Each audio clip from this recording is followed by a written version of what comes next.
No, I found it interesting because I went back and I pulled an essay that you wrote in The Guardian called Fascist America in 10 Easy Steps. This was back in 2007, so it was probably almost a prelude to your book, which came out the next year. And I found it very interesting to read back because it made me a little bit ashamed of myself.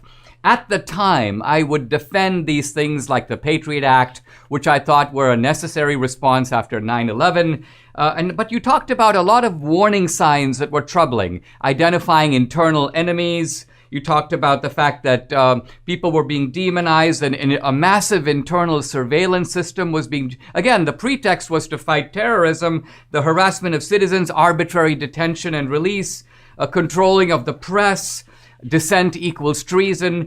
And so I almost wonder, looking back at it, I thought to myself, wow, I would have been very dismissive had I read this article in 2007, but reading it now, I'm actually on board with you in thinking that these were some very bad things that we allowed to happen in our country, and they have opened the gates, paved the way for a lot of the tyrannical impulses that we see today.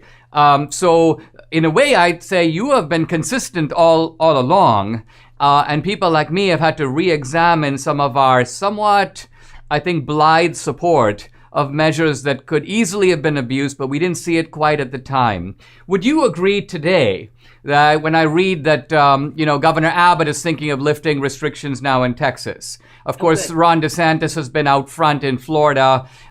When you look at people like Cuomo, when you look at people like, Newsom in California, Gretchen Whitmer in Michigan, isn't it true that these tyrannical impulses now are coming predominantly from the left? I mean, Dinesh, yes, I will give you that, but I'm not going to let you off that easily, respectfully. In 2008, I remember well that you were one of the people defending really unconstitutional steps from the Bush administration, always, and there's always a good reason, right?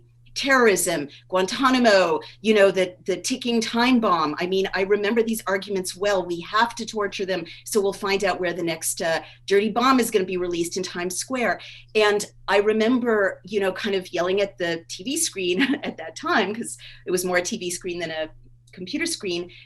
There is no such thing as opening these gates of hell, basically, in terms of protecting the Constitution, and then managing what you release. And I'm not putting it all at your feet, but it always seems like a good idea. And now the left is absolutely making the same mistake.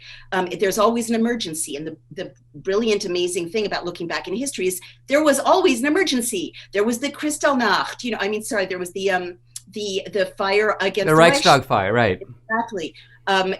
There were emergency measures in Mussolini's Italy. There were terrorists in Chile when martial law was declared. There's always an emergency. And what I can also say is that as a former political consultant, I advised the Clinton campaign for re-election, and I advised Gore 2000 directly. The rationale for closing down freedoms is so tempting to leaders on the left or the right in a democracy, because let's face it, democracy is annoying. It's difficult. It is much easier for leaders on the left or right to just have fewer, you know this better than most people, fewer people at the table, fewer stakeholders. You can please them more easily, and you can rationalize. So, as Rahm Emanuel said, and, quoting Churchill, I think, never waste a good crisis, never waste a good emergency. Naomi Klein has made this argument as well. Crises give people opportunities to exploit them. I'm not saying this crisis isn't real. I'm not saying the terrorism, the terrorist crisis was real. I was in, New York, living there during 9/11. I smelled the smoke. My kids were affected by it. That is not the issue. The issue is that Constitution has to be protected in times of emergency and times when there's nothing particularly going wrong. Because as you point out, the edifice has been constructed. I mean, I promise I'll stop, but in In 2012, I sat in a courtroom in Lower Manhattan with almost no other journalists, listening to Obama's lawyers argue that they had the right to detain journalists forever without charge or trial. It was Chris Hedges at that point.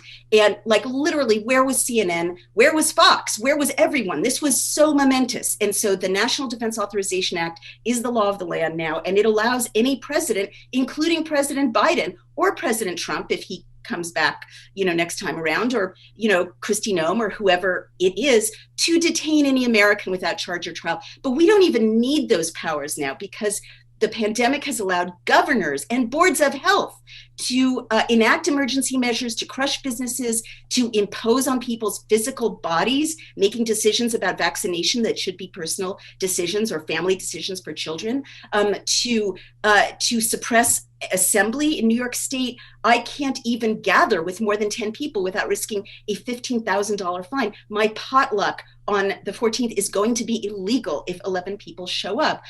The emergency measures are all around us, and we are barely allowed to notice because lockdown helps us keep from noticing. We're isolated from one another. We're kept from going to a town hall and saying, what the heck, we need our Constitution back.